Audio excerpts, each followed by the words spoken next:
Ça doit faire 2 ans que j'ai lancé ma chaîne YouTube.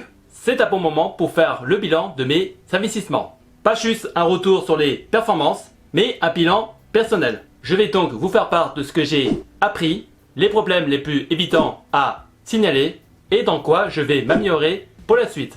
Comme je parle de différents types d'investissements, j'ai structuré cette vidéo en 3 parties, dont une pour la bourse, la seconde pour l'immobilier et la troisième pour les crypto-monnaies et le crowdfunding. Et on va commencer par la bourse.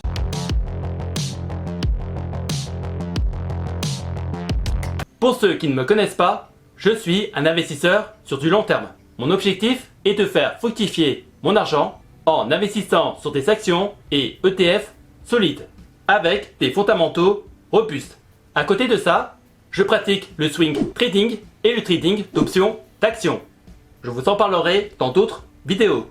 Pour investir mon argent dans la bourse, j'utilise 5 plateformes, dont la première qui est mon compte PEA chez Fortuneo. Et avec ce compte, j'investis dans des actions et ETF éligibles au PEA et je n'ai rien à dire sur leur fonctionnement, mis à part l'impossibilité d'investir dans l'action Novo Nordisk. À chaque fois que j'essaye d'investir dans cette action, j'ai un message d'erreur de type achat de valeur non autorisé sur le compte PEA. Et je n'ai pas trouvé de réponse convaincante. J'utilise aussi le courtier Trade Republic. Son interface est simple, fluide et pratique à utiliser. Mais ces derniers mois, les utilisateurs rencontrent plusieurs problèmes, comme le fait qu'on ne peut plus contacter le service client directement. Et leur IFU n'est pas évident à comprendre. Pour la simple et bonne raison que je trouve des différences entre mes calculs de plus-value et de dividendes et ceux indiqués dans les IFU de Trade Republic. Je leur ai envoyé des messages pour savoir comment ils font leurs calculs et ils m'ont jamais répondu. Sans compter que leur situation s'est compliquée depuis leur installation en France. Car en fait, ce qui se passe, c'est que à partir du moment quand on reçoit un dividende d'un pays étranger comme les États-Unis, ils sont directement imposés à la flat tax. Or, c'est problématique. Car quand on reçoit un dividende d'un pays étranger, le pays d'origine récupère déjà sa part. Prenons l'exemple d'un dividende reçu par une entreprise américaine. Avant de recevoir cette dividende dans notre compte, les États-Unis ont déjà prélevé 15% du dividende. Et si on fait l'addition avec la flat tax, on a donc 45% de prélèvement total, ce qui est clairement abusif. Comme vous l'avez pu voir à l'instant, mon portefeuille est actuellement dans le rouge. Cela est dû à quelques mauvais choix d'actions et à l'instabilité des marchés boursiers, notamment celui du marché boursier américain, influencé par les décisions politiques annoncées par Trump. Et mon portefeuille est très centré aux États-Unis. Et c'est là que je dois retenir une leçon. Je dois me forcer encore plus à investir en dehors du marché américain. Mais le problème, c'est que trouver des pépites ailleurs que dans le marché américain, ce n'est pas très évident. Donc je fais pas mal de recherches, je regarde un peu l'actualité pour trouver des bonnes idées, et j'ai notamment créé mon fichier Excel pour pouvoir attribuer une note sur 10 sur la qualité des fondamentaux de telle entreprise. Pour investir dans des entreprises qui ne sont pas forcément disponibles sur Trade Republic, j'ai notamment un compte avec le courtier Interactive Broker, que j'utilise aussi pour le swing trading et le trading d'options d'actions. Concernant son fonctionnement, je n'ai pas grand chose à signaler, mis à part quelques problèmes de connexion avec les serveurs de ce courtier, mais rien d'insurmontable. Avec le trading d'options d'actions, j'ai subi des grosses pertes qui peuvent s'élever jusqu'à 200 $. Mais avec le temps et la pratique, j'ai pu ajuster ma stratégie et ça commence à devenir plus intéressant. Côté assurance vie, chez Nalo, dont j'ai arrêté de placer de l'argent dessus pour la simple et bonne raison que c'est de la gestion pilotée. Et aujourd'hui, je suis arrivé à un stade où je voudrais mieux contrôler mes investissements. Et donc, pour mieux diversifier mes placements et avoir une meilleure gestion, j'ai 2 comptes ouverts chez Mon Petit Placement et l'XCA, des plateformes qui me conviennent mieux. Parlons de l'immobilier.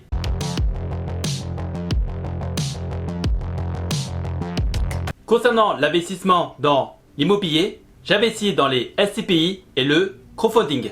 Et pour parler des SCPI, j'investis principalement dans Quorum XL, des placements très actifs, bien diversifiés à l'international et ayant une gestion dynamique. Et en plus de ces SCPI, j'utilise la plateforme Louvre Invest pour investir dans d'autres SCPI, parfois plus innovantes ou plus spécialisées. En tout, j'ai à peu près investi dans 6 SCPI et je ne compte pas en ajouter d'autres. Simplement parce que déclarer toutes les SCPI aux impôts est une procédure lourde et répétitive. Et parmi tous mes investissements dans les SCPI, j'en ai eu une qui m'a posé problème.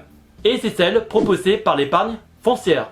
Et le problème avec cette SCPI, c'est qu'en 2023, ils ont baissé la valeur de leur part de près de 17% à cause de leur très forte exposition au bureau. Surtout dans un contexte où le télétravail devient de plus en plus la norme, ce qui provoque une baisse de la demande pour ces bureaux. Leçon à retenir, éviter les SCPI concentrés sur un seul type de bien. Concernant le crowdfunding, je continue d'investir dans 2 plateformes françaises qui sont Brix.co et la première brique. Brix.co a bien évolué ces derniers mois avec une mise en place d'un système d'investissement automatique, ce qui permet aux utilisateurs de se positionner sur des projets sans devoir être devant son écran pour pouvoir le faire manuellement. Et dans l'ensemble, les biens proposés sont souvent intéressants, bien situés, avec des rendements cohérents. Concernant la première brique, je vous le cache pas, c'est un peu plus compliqué. J'ai investi à peu près dans 50 projets et en ce moment, j'en ai 5 qui sont en défaut de paiement. Et pour limiter les risques, dont le premier est d'investir seulement dans des projets proposés par des marchands de biens.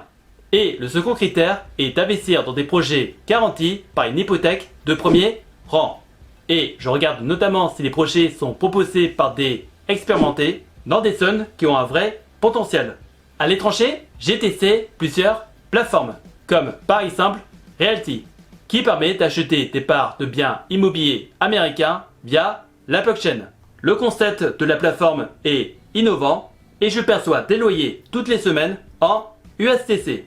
Cependant, depuis quelques temps, il semblerait qu'il y ait quelques problèmes de versement de loyers liés à la technologie de la blockchain entre les locataires et la plateforme. Et j'ai ralenti mes investissements, car la majorité des projets proposés par cette plateforme viennent de la ville de Détroit. Et depuis l'ouverture de mon compte, j'en ai suffisamment assez. Et donc, pour mieux diversifier mes placements, j'attends que la plateforme propose d'autres projets venant de d'autres villes. Comme autre plateforme que j'utilise pour investir dans le crowdfunding immobilier, j'utilise Crownpeer, qui propose des projets immobiliers dans l'Europe de l'Est. Dans son ensemble, les projets sont solides, mais je trouve que leur présentation manque parfois de clarté. Et en plus, les documents techniques ne sont pas écrits en anglais, ce qui ne facilite pas la compréhension des projets. Et je vais parler de la plateforme i7 Kourou, dont j'ai pris la décision d'arrêter. Leur taux de défaut est supérieur à 20% et la plateforme est sous surveillance des régulateurs estoniens. Et le point qui m'a le plus choqué dans cette plateforme, c'est le fait qu'ils ont triplé les frais de sortie, sans la moindre justification. Pour moi, c'est un signal d'alerte. Parlons du crowdfunding des prêts entre particuliers et les crypto-monnaies.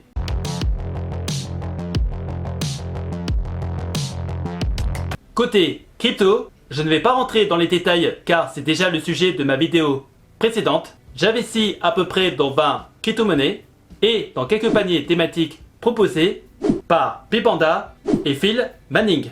Pour les prêts entre particuliers, j'investis dans plusieurs plateformes comme Bioberry, Twino, RoboCash, ViaInvest et Esquidi. Les rendements tournent entre 9 et 13%, ce qui est plutôt correct. Mais j'ai en ce moment 2 plateformes qui m'inquiètent un peu. Et l'une d'elles est Bioberry, qui a en ce moment plus de demandes que d'offres. Ce qui fait que ton argent peut rester bloqué sans être investi.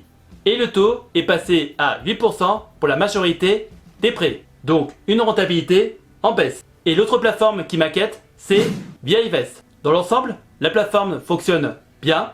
Les remboursements sont réguliers, mais rien ne bouge. Pas de nouveautés, pas de refonte de l'interface, pas d'évolution dans l'offre, même pas la mise en place du système de FA. Si je découvre une alternative plus dynamique, je n'hésiterai pas à la remplacer. Si vous avez des questions, n'hésitez pas à me les poster dans les commentaires et j'essaierai de vous donner des réponses claires et précises. Et si par hasard tu cherches des solutions pour faire travailler ton argent ou générer un revenu passif, tu peux regarder dans la description de la vidéo des playlists de vidéos d'avis de plateformes d'investissement que j'utilise pour faire travailler mon argent, que ce soit dans la bourse, les prêts, l'immobilier ou les crypto-monnaies. En attendant la prochaine vidéo, je vous laisse avec deux autres vidéos qui s'affichent actuellement sur l'écran. Prenez soin de vous, faites de bonnes recherches et je vous souhaite un bon investissement. À la prochaine!